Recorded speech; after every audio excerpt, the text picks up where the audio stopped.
Hello YouTube, it is me, Striker1570 here. I am here today with a team analysis of my Mega Scizor team. Um, I really liked this team when I first made it because down in the lower levels of Showdown's VGC, it tends to be very good. Although I've said this many times, it is very weak to what are now very common threats. Like back when the metagame was still very young and everyone was still getting used to everything, which is when I made this. This was a very good team because it was able to ladder quickly. Because not a lot of people were really used to seeing Mega Scizor. Um, but now that the metagame has gone this year, it has gotten a bit more advanced, and people have gotten used to using some of the newer Pokemon that have now been allowed.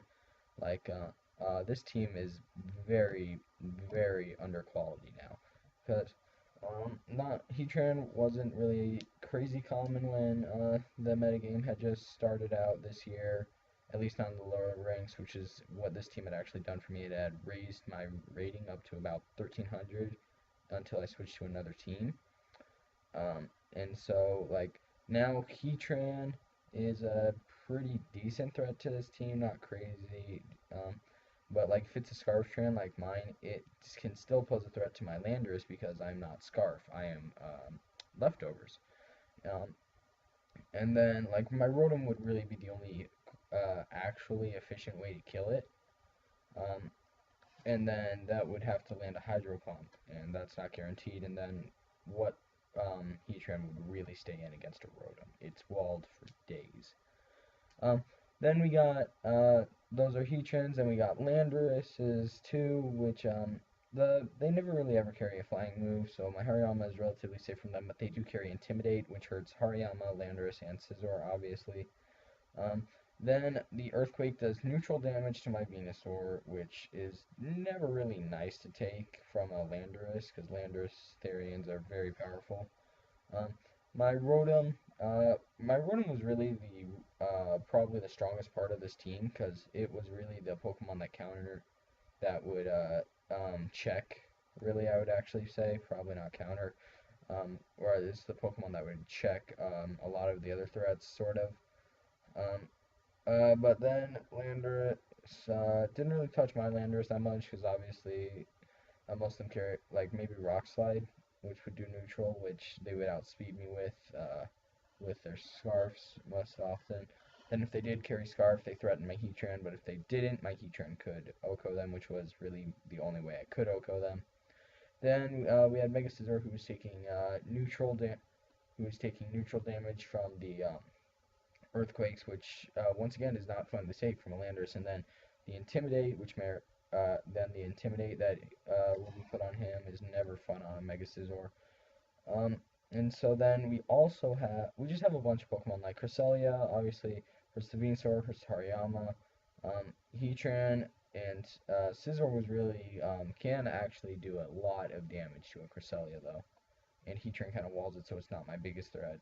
And then we also have Mega Salamence, which guys have seen a couple times run ham on this team. Um, Aerial 8, Stab, boosted flying type returns, kills Venusaur, Hariyama, and does a very nice chunk to Scizor. And then Double Edge, which has now become very common since everyone EVs for returns, which actually now I'm going to start EVing for Double Edge if I can.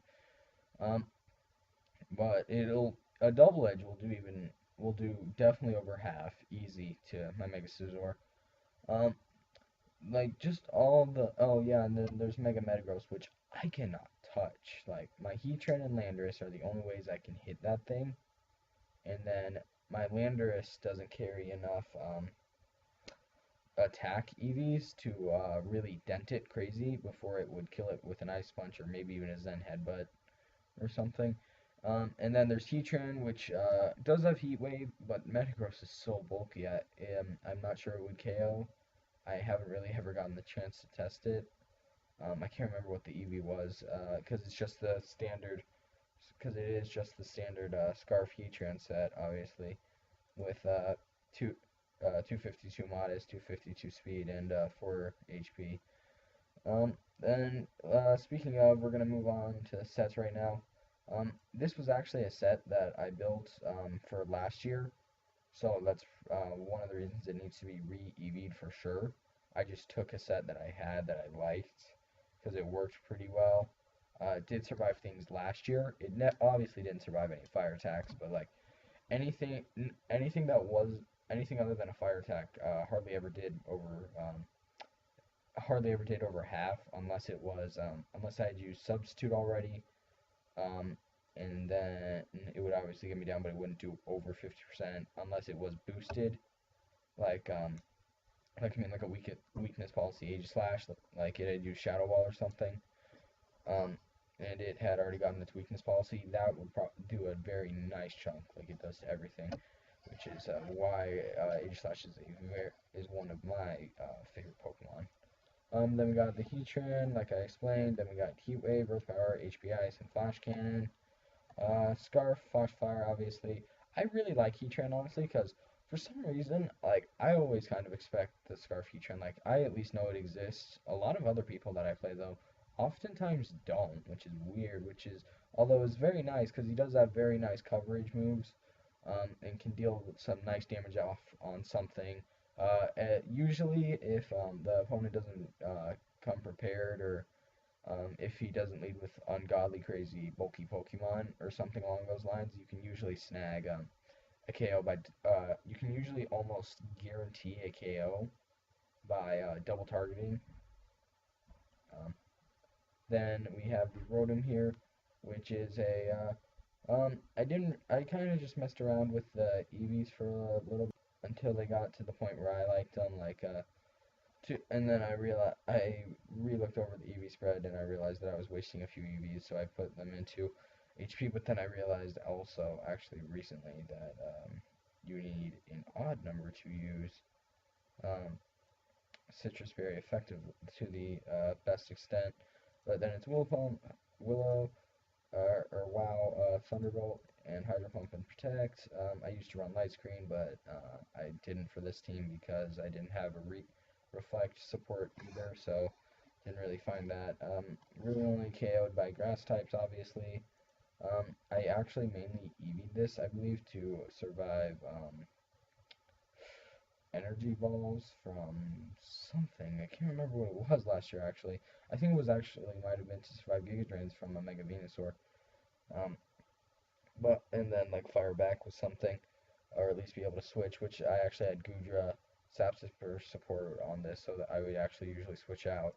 But then we have my Venusaur here, the Stallsaur, Black Sledge, all mostly put into defenses and stuff, or all completely put into defenses to live hits. I originally had a Mungus in this spot because without a grass poison type, or really without a grass type, very, had that fear of water right there. I chose a poison type too because of the fighting resistance, which I actually realize now was not worth what I ended up receiving, which was 4 different weaknesses. So I would have been better just going off with, just for instance, a Leafeon. Leaf doesn't help a ton more, but it helps a little bit.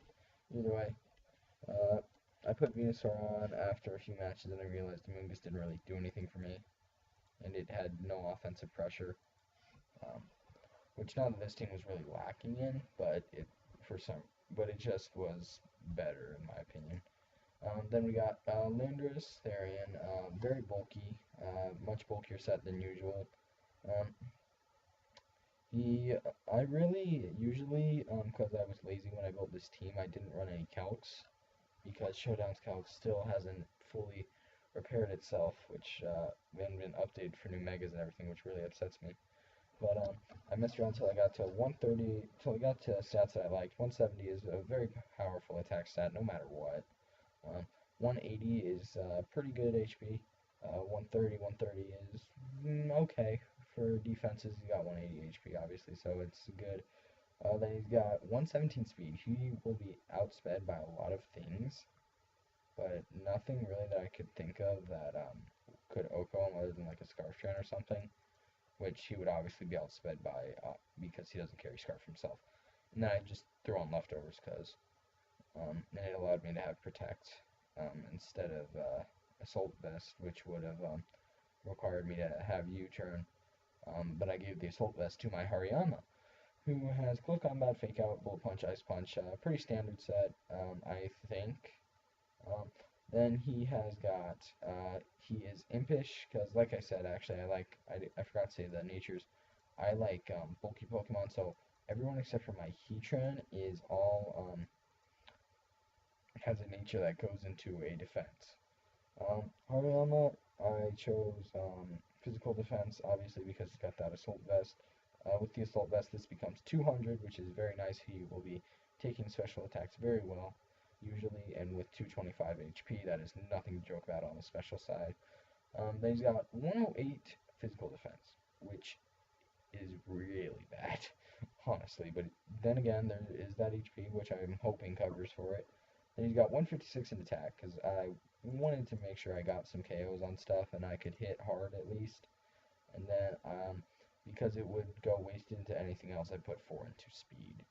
Because if there's on a Trick Room team or something, I'm going to be outspeeding them out of Trick Room. So yeah, that was this team. Very weak to common threats nowadays. Later today, I'm hoping to be uploading a team builder with Aardvark123 for both him and myself.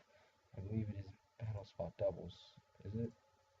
Battle Spot Doubles, yeah. Um, this is going to be probably the last time. This team isn't very good anymore. I might re-EV it possibly and change a lot of things about it, honestly. But you may, really what I'm saying is you may see a Scizor, a Heatran, and a Rotom, because that was really the core for this team. Um, anyway, thank you guys for watching, and I will see you guys next time. Later.